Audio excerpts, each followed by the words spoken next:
Oi pessoal, aqui é o professor Maxwell de História e hoje eu vou dar aula para o 8º ano. Pegue aí o livro de vocês, tá? E abram na página 20.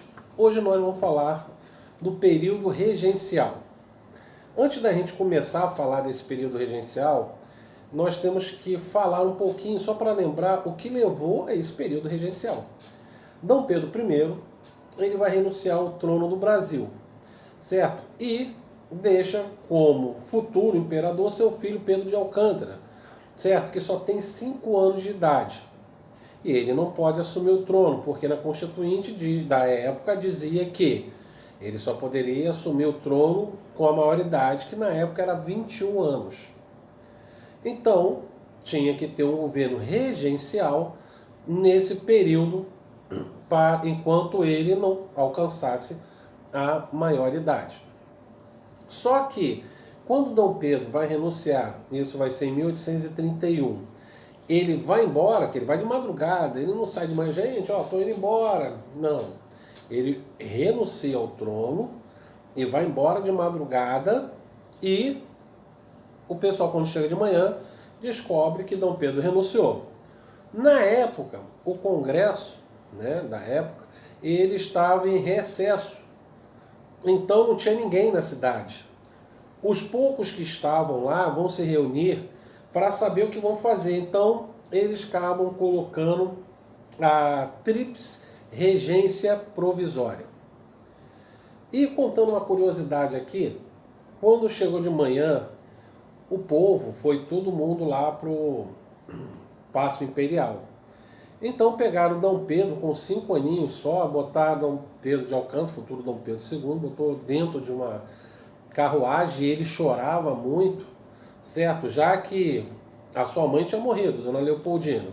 Dona Amélia, que era a imperatriz então, também vai embora com Dom Pedro para a Europa. Então ele fica sozinho, ele e as 2 irmãs dele.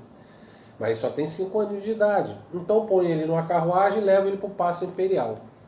E ele chorava e o pessoal pulava na carruagem, é o imperador, é o imperador. E ele chorava. Levaram ele para o Paço Imperial, botaram ele numa janela, de frente para o povo ver o futuro imperador, sendo que ele, como criança, chorava muito. Falaram, né, crônicas da época, que dava até pena de ver o futuro imperador daquele jeito. Órfão de mãe, agora órfão de pai, já que o pai tinha saído, e eles com 5 aninhos de idade, né, tendo que encarar aquela nova vida que ele tinha que levar. Então a regência trina provisória, ela foi escolhida para o Brasil não ficar sem ninguém para governar, e aí, naquela época, existiam 3 partidos,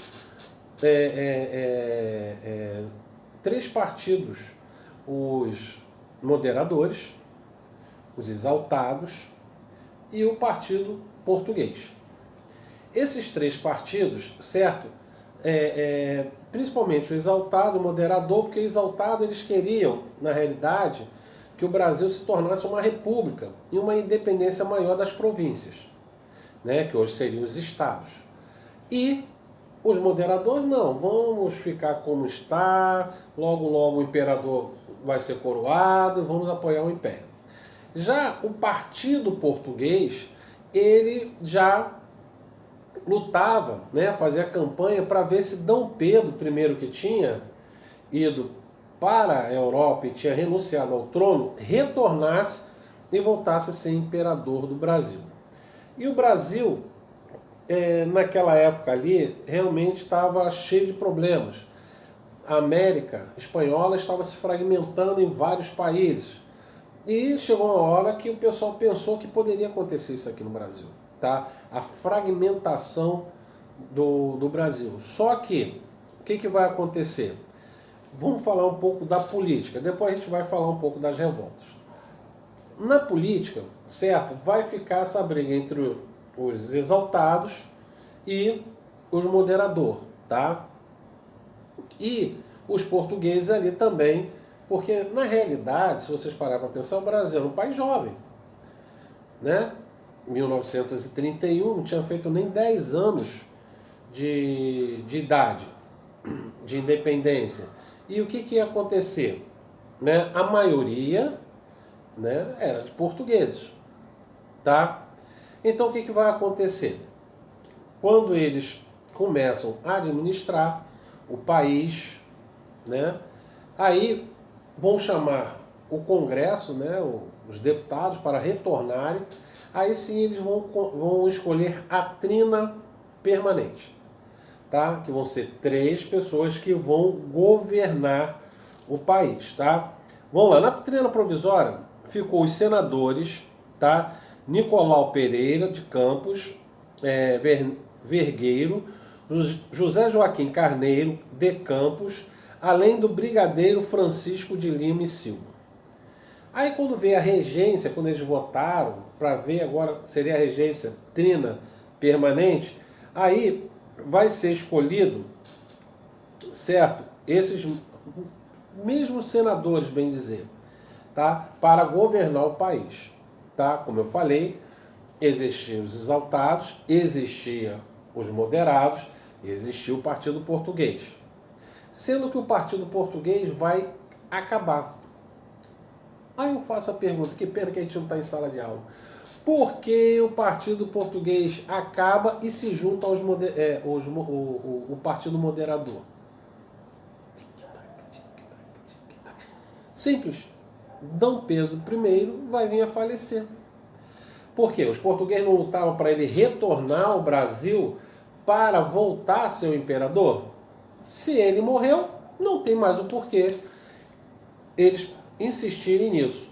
Então, eles se juntam ao Partido Moderador. Tá? Aí se torna 2 partidos. O Partido Liberal, os exaltados, e o Partido Moderador. O Moderador eram grandes fazendeiros e também grandes comerciantes portugueses. Os exaltados, liberais exaltados, como eu falei, queriam uma república. Na realidade, eles são mais pequenos comerciantes, trabalhadores formais, também trabalhadores liberais, que são advogados, médicos, professores, assim vai, que fazia parte do partido, tá? Aí, o que vai acontecer? Com a trina, regência, trina provisória, que vai de 31 a 35, tá? E nesse período, né, quando chega em 35, eles começam a votar para uma regência una, com um único governador. E nesse período que vai começar a estourar as rebeliões pelo Brasil, do norte ao nordeste, do nordeste ao sul. Em todas as partes do Brasil vai começar a estourar alguma revolta, tá? E quando começa a estourar, quem vai assumir a regência una vai ser o padre Feijó, tá? E ele assume a regência, já que ele era um grande crítico da regência trina. E ele é o primeiro a ser eleito como a regência una. E aí o que vai acontecer? Ele assumindo o governo, aí começa a pipocar as revoltas. O exército brasileiro é um exército ainda formado mais de soldados portugueses, e a maioria eram oficiais, tá? E pequenas patentes eram aqueles que se consideravam brasileiros. Então o que vai acontecer? Não sendo muito confiável, e eles com medo de ter uma rebelião entre eles, o governo vai criar as milícias. Tá? Essas milícias normalmente eram convocadas pela regência, normalmente era convocado as pessoas que queriam participar. E normalmente eles pediam ajuda nas fazendas. Aí que vai começar a aparecer aquele termo coronéis. Os coronéis. Sendo que os coronéis, que eram os donos da fazenda, e uma coisa que estava acontecendo na época era a economia no Brasil, do primeiro império, era a cana-de-açúcar e estava começando o café.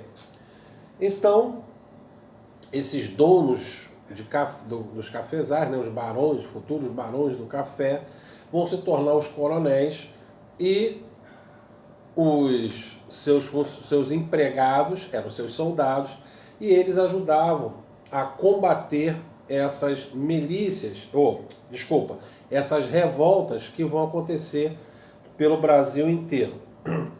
Vê aí na página 26, por exemplo, quando começa a estourar as primeiras revoltas. Por exemplo, em 1834 vai ter a revolta de Rusga, que vai estourar no Mato Grosso, tá? Normalmente essas revoltas elas estouram normalmente por insatisfação e por falta também de apoio do governo a essas regiões, tá? E sempre elas são elas acabam com ela, né? O governo na época acaba com essas revoltas e normalmente seus líderes eram presos ou deportados ou até, dependendo da situação, eram mortos, tá? Essa de Rusga vai acontecer na cidade de Cuiabá, no Mato Grosso, tá? Ela é muito pouco falada entre as revoltas da época da regência, tá? Que só foi em 1834, não teve uma proporção muito grande não.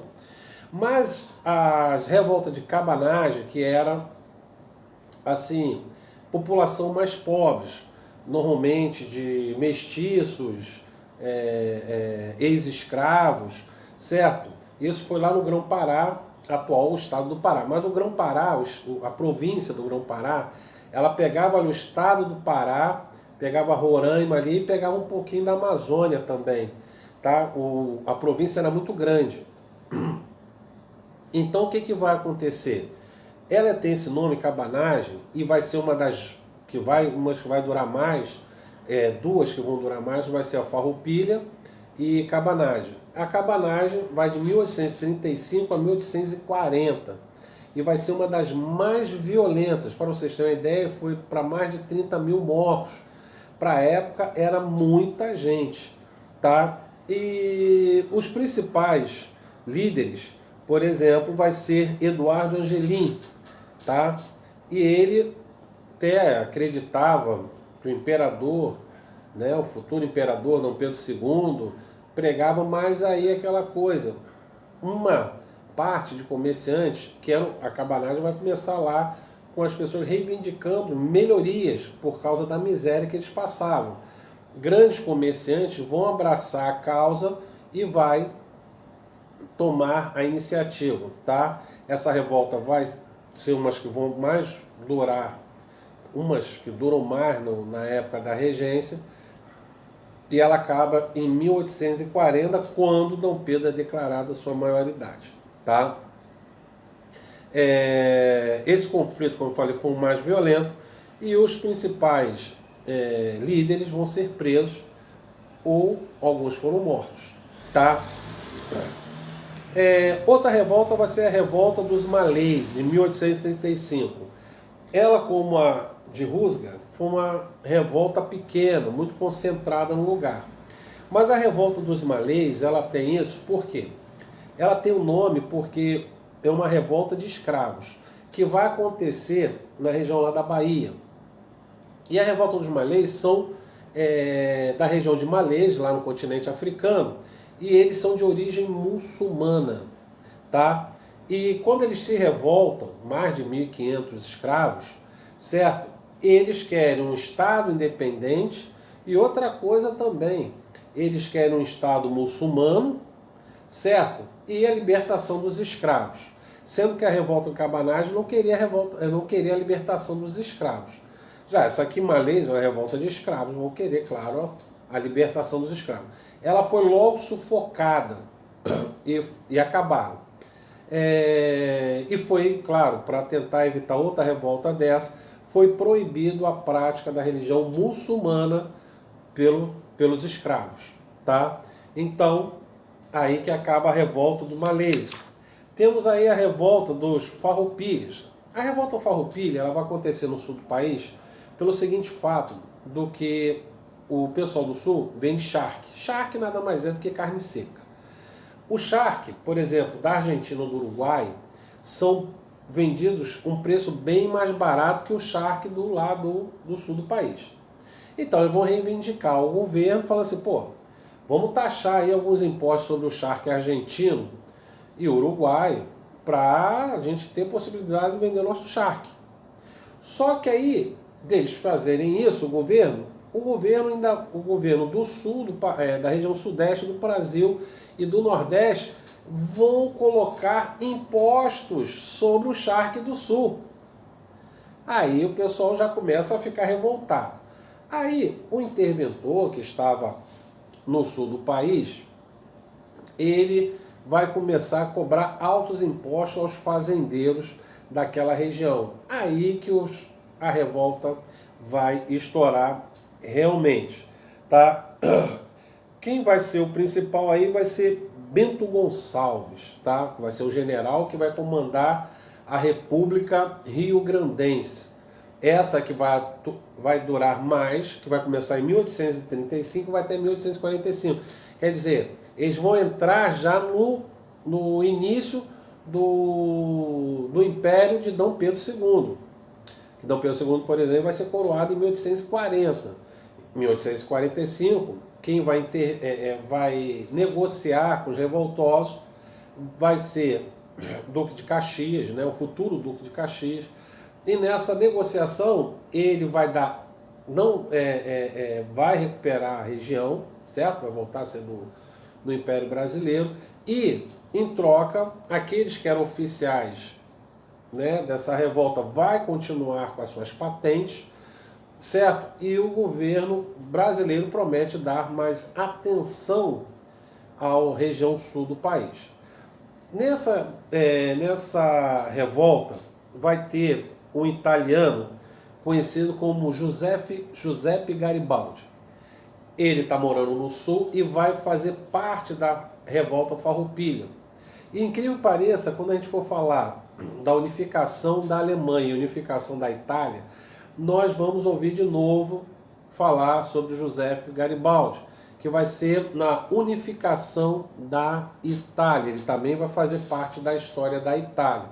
Então, é um camarada que faz parte da história do Brasil e da história da Itália, tá? Ele é uma figura na qual ele vai conhecer uma brasileira, tá? E vai se casar com ela e vão até ir para a Itália junto depois. E os dois acabam lutando também lá na unificação italiana, tá? Então a revolta que acaba não com ninguém preso, mas eles entram num acordo, tá? Já a revolta Sabe Nada é uma revolta que é liderada por Sabino Barroso, por isso pelo nome Sabe Nada, tá? Eles também vão reivindicar melhores direitos e acabam eles. Acontece na Bahia também, tá? Essa revolta são comerciantes baianos que vão começar a reclamar do tratamento do governo em relação àquela região e também esses líderes vão ser presos, né? Alguns vão ser mortos e outros vão ser exilados, tá? E outra revolta também é a revolta Balaiada, que vai ser de 1838 e 1841, tá? Vai acontecer no Maranhão. Desculpa. Vai acontecer no Maranhão e o principal líder dele vai ser Francisco dos Anjos Ferreira, porque ele é comerciante de balaio, por isso que vai se chamar Balaiada, tá? Vai se juntar a eles escravos para tentar proclamar uma república naquela região. Só que o governo vai conseguir acabar com essa revolta, tá? Tanto é que os escravos que se revoltaram, eles vão ser presos e vão voltar a ser a ser escravos de novo, e os seus principais líderes vão ser presos e enforcados, tá? E aí, no meio desse tumulto todo aí, dessas revoltas, certo? Os liberais exaltados, que estão no poder agora, tá? Que o Feijão vai sair, que ele é exaltado, aí vai entrar o moderador, certo? Uma liderança do moderador, e resolve, né, para se manter, que é governado por Araújo Lima, ele vai, ele vai fazer com que, como está essa revolta, quer manter a unificação do Brasil para não se fragmentar. Outra coisa também que vai segurar o Brasil, não se fragmentar, vai ser a escravidão, que todas as revoltas que teve algumas que teve participação de escravos. Só que sempre quando essas revoltas acabavam com ela, eles não davam a libertação a esses escravos. Os escravos não eram libertos, tá? Então, para evitar isso, essa fragmentação do Brasil, aí resolveram falar, ó, temos que fazer o seguinte, temos que colocar o imperador Dom Pedro, mandaram consultar ele, tinha 14 anos na época, se ele pudesse assumir o reino, ele aceita, certo? Chegaram até a cogitar uma das suas irmãs, que era mais velha do que ele, assumiu o trono, que era já maior de idade, e depois que Dom Pedro tornasse, né, tivesse a maioridade, ela passaria a coroa para o irmão. Mas o pessoal dispensou essa ideia e preferiu botar a maioridade em Dom Pedro com 14 anos, e ele vai ser coroado quando completa 15 anos, ele vai ser coroado como imperador do Brasil, certo? E é chamado de golpe da maioridade. Por quê? Que foi um meio dos liberais moderados se manter no poder, e quando o imperador vai montar lá o seu ministério, a maioria é moderador. Porque Dom Pedro II, depois quando a gente falar do Segundo Império, a gente vai falar da economia, falar como ele vai governar o país, tá? E aí a gente entra mais em detalhes, tá? Então as revoltas acabam, logo depois que ele é coroado, ainda tem a revolta Balaiada, que vai ter 41, e depois tem Farroupilha, que vai até 45. Depois disso o Brasil vai vir um momento de paz até 1860, e depois a gente vai falar os motivos por quê. Pessoal, espero aí que vocês tenham pego aí bonitinho. Na próxima aula eu vou corrigir os exercícios aqui do livro, gostaria que vocês fizessem os exercícios desse capítulo, e depois eu passo para vocês a correção junto com o livro de atividades que a gente vai fazer semana que vem, na próxima aula, claro, que vocês vão fazer também esse capítulo do livro lá, tá? Que eu estou pedindo a vocês, tá? Pessoal, então eu fico por aqui, um abraço e até a próxima videoaula. Tchau, pessoal!